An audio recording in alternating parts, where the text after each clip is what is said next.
Hello everyone to a video that is a bit of an experiment in its design, but might just be the start of a new series that has you, the audience, directly in mind. Though I am a fledgling YouTuber with but a small handful of half-cent videos, I want to make it my mission to provide accurate information to my audience whenever possible. But my first video on YouTube allowed me to experience the fact that some of the information I have said is a bit inaccurate. Thus far, many of the videos I've made are designed to be informational, and so I want to promote accurate, up-to-date information on whatever subject I'm discussing. But inevitably, there will emerge times where I say the wrong thing, or I was misinformed about something, or whatever. Previously on YouTube, some of these mistakes on my part could be amended with annotations, which I could place in the video at certain intervals to tell you, hey, I misspoke here, please ignore what I said. However, YouTube is doing away with this system, and so the removal of annotations is one minor reason why I'm doing this video. The most important reason for making this video, instead, is actually thanks to you guys watching. I realized that I had a grand opportunity to provide the most accurate information possible by listening to you guys in the comments section. I definitely hope that I do my homework when it comes to providing you guys with information on various topics, such as in regards to Jurassic World evolution. However, there will be times when someone more knowledgeable or in the know about something might realize that I'd said something inaccurate, and so they might want to let me know that I've been misinformed about something. I hope that I can welcome this sort of constructive criticism from you guys, and I think the best way I can express my appreciation is through mentioning that information in a video like this. If all goes well, I hope to even make this into a series that helps to correct some of my misinformation, or at least provide another take on a given issue that I hadn't considered originally. But before we get into the video, I want to lay down some initial ground rules for myself and for you guys on how I hope to interact with my audience in the future, as well as a few humble confessions on my part. There are 5 rules and considerations I want to make mention from the start. First, regarding corrections from you guys, it's as easy as typing or texting down below in the comments section. However, I hope that you will be kind enough to acknowledge that I'm human, I make mistakes, or else I've simply not covered every inch of ground on a given subject that I might discuss. I don't want to be misinformed, since I think that ultimately hurts my audience, so I'm not purposefully trying to misspeak or give false information. Therefore, by all means, let me know that I'm wrong, but try to keep in mind the likelihood that I misspoke, that I didn't elaborate well enough on a given topic, or that I didn't have access to the enlightened knowledge that someone else might have over me. Also keep in mind the time the video was released, since I have a funny feeling that some information I claim on this channel is going to be disproven in the near future. I accept that, and I'm pretty sure these things are not something to get all uppity about. Second, it would be really helpful if you provided links in the comments section on certain sources of information you might have to justify your correction. Although some information might be easily gleaned from Wikipedia, other sources of information like scientific papers or interviews and quotes from certain people or organizations might be harder to find without a link. You will immensely help me if you provide that sort of information in your comment. Otherwise, I might press you in the comments section to clarify your stance or debate certain things that I've not been well informed enough about yet. Please be gracious in my ignorance when discussing a certain subject, as I think that would be really helpful for me to better understand your position. Hopefully, I don't have a stake in too many issues that I discuss on my channel, and so if I'm wrong, or if I can't necessarily discount your version, I will hopefully admit that and mention it in this video series. Also keep in mind, especially for scientific papers, that they might require a paywall or an account to access, so I probably won't be able to access it myself. Third, I retain the right to decide which issues I discuss or correct in this series, if it successfully becomes that is. I'm saying this not to dissuade you to pipe up about something, but more for my sake because I have a feeling that I may decide not to discuss a given issue for whatever reason. Some obvious examples I can think of include issues of religion or politics. But there may be more subtle issues that I feel like I might not need to mention. It could be because the statements I made were not directed toward discussing that issue, or because my statement was not in contradiction to another interpretation, or it was a just the facts ma'am situation. In other words, I was just saying what a given person or piece of information had to say, not necessarily what I or others should agree or disagree with. For example, in one of my videos, I made mention of Carr et al. In 2017 of discovering a relative of Tyrannosaurus, Daspletosaurus horneri, with texturing along its mouth that looked eerily similar to that seen for crocodiles. This has been used to argue that large tyrannosaurs, and perhaps other theropod dinosaurs, did not have lips. However, at least one authority on dinosaurs has spoken out against this interpretation, namely Mark Whitten, a paleontologist who published a blog on January 26, 2018 that basically argued that Tyrannosaurus' skull has less in common with that of crocodiles and more in common with that of iguanine lizards.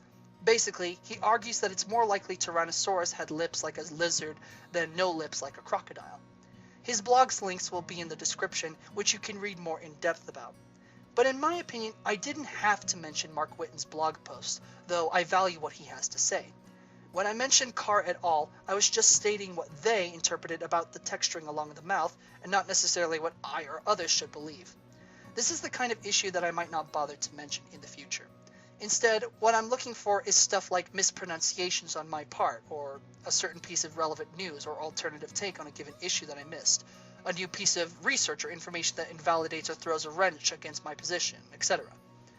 Fourth, there may come a time where some inaccurate information that I need to correct are things that I won't mention for this video series, but which I intend to mention for a different series. For example, my first video on my channel discussed the preview of Jurassic World Evolution's dig site system, which has 29 dots on it that I argued were individual dinosaurs. However, there are rumors that suggest that we'll be getting more than 29 dinosaurs, and it will be more like 60 in total. Furthermore, someone also mentioned how the map system you see might be retired for something else. I can certainly accept that I may be wrong on this issue, as well as many other issues that I present on my channel about Jurassic World Evolution, for instance.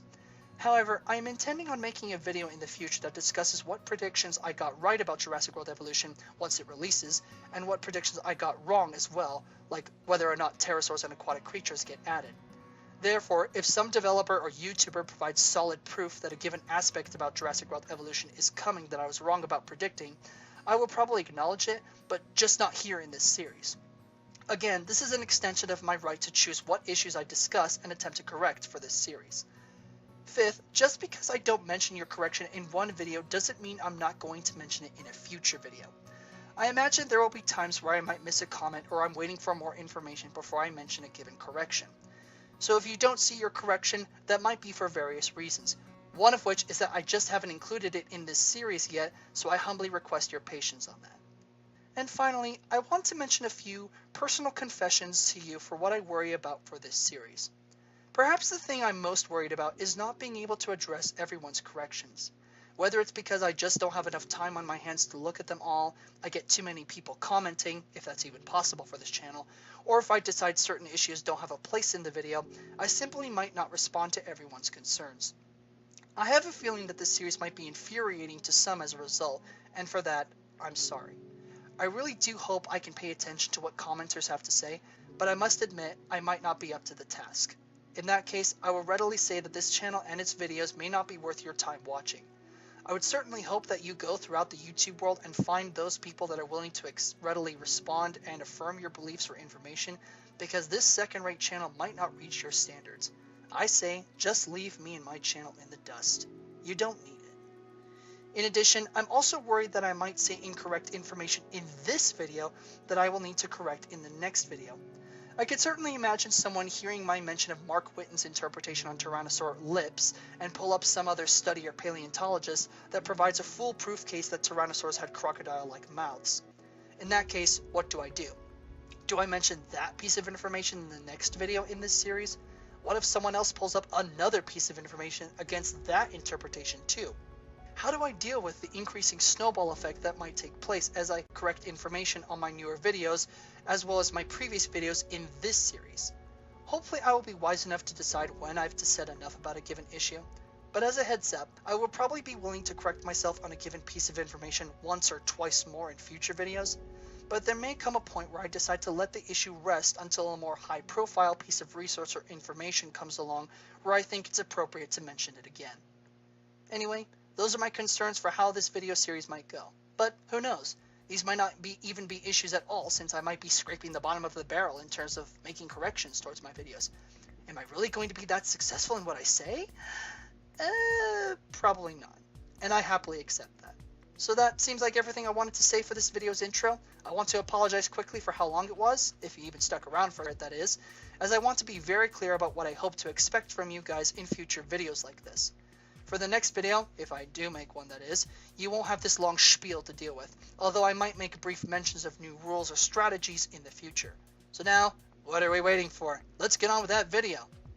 For this video, I'll be focusing on the first video I made for the channel, which is called The Pessimist's Guide to Jurassic World Evolution. Starting off with the easiest correction, near the end of my video I said that Dilophosaurus was represented as a holograph in Jurassic World. I used the wrong word here. I was supposed to say hologram instead of holograph. Merriam-Webster defines holograph as a document wholly in the handwriting of its author, also the handwriting itself. On the other hand, a hologram is a three-dimensional image reproduced from a pattern of interference produced by a split coherent beam of radiation, such as a laser. So, what you see in Jurassic World the film are holograms, not holographs. You learn something new every day. By the way, I managed to confirm that Dilophosaurus is in fact going to be in Jurassic World Evolution based on YouTuber The Gaming Beaver's interview with Nick Rogers, the head of animation for Jurassic World Evolution, as well as a screenshot seen in a magazine recently that was misidentified as a log. You will find that interview's link in the description. Moving on, someone in the comments section alerted me to the fact that Frontier Developments did not work with the Zoo Tycoon series until Zoo Tycoon 3. Zoo Tycoon 1 was developed by Blue Fang Games and published by Microsoft, while Zoo Tycoon 2 was developed by Blue Fang Games, Maxsoft, and Rapan, and published by Microsoft Studios and Rapan as well. It was Zoo Tycoon 3 where Frontier Developments acted as the developers and Microsoft Studios then published it.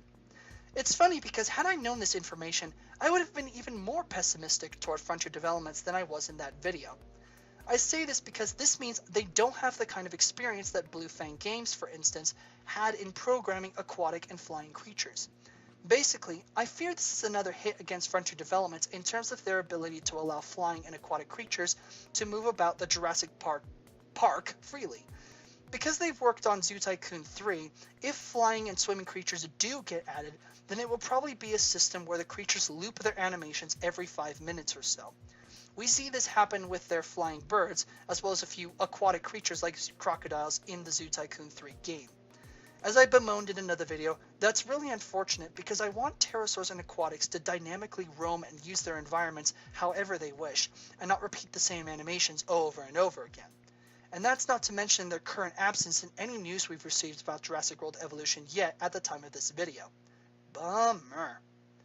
Finally, one of the biggest things I believe needs to be corrected in light of new information is my official roster of creatures that I argue are canon to the Jurassic Park film series. As a recap, I asserted that the creatures seen in the following works are what I consider to be the canon creatures of the franchise, since the films are the face of the franchise. Jurassic Park 1, Jurassic Park The Lost World, Jurassic Park 3, Jurassic World and its affiliated website, Jurassic World Fallen Kingdom, and Telltale's Jurassic Park the game. However, there is another source that I now need to include that came to my attention only recently, namely Jurassic World Fallen Kingdom's new affiliate website, the Dinosaur Protection Group. It's an organization created by Claire Deering in the aftermath of the Jurassic World disaster in an effort to bring awareness to the plight of the Jurassic World dinosaurs before the imminent destruction of Isla Nublar by the mighty eruption of the Mount Sibo volcano. But I want to draw attention to this poster that's meant to be shared on Twitter. This list features all but one of the dinosaurs that I consider to be canon, as well as 7 new ones as well, including Styracosaurus, Euplocephalus, Coelurus, Pachyrhinosaurus, Sagisaurus, Deinonychus, and Lesothosaurus. It was very interesting to puzzle through what this all means, both for the film canon and even for Jurassic World Evolution, and I still don't think I have all the answers on this issue. I would discuss it at length here, but I've decided to make that into another video in the near future, so have patience on that. Suffice to say that I believe these 7 dinosaurs are now a part of the canon dinosaur roster in the film universe, although how they relate to Isla Nublar is something I will go more in depth on in another video. Furthermore, there is another dinosaur that I now consider canon as well, namely Proceratosaurus. I would tell you why that is, but I'll leave that for my next video. Or you could just go to the Jurassic Park wiki, leave me here. Okay, bye. Anyway, those are my corrections that I've managed to catch for now. If I do manage to make another video, I'll probably wait a bit so that I can gather corrections and actually have something worthwhile to show you. Ultimately, I hope this series helps me to stay accountable to my audience and allows me to learn from those people that are more knowledgeable in certain areas than I am. We'll see where this series goes, and hopefully this will allow me to provide accurate information to you guys and prove all the more enlightening for myself and others. Again, thanks for watching. Leovenator signing out, and I wish you all well.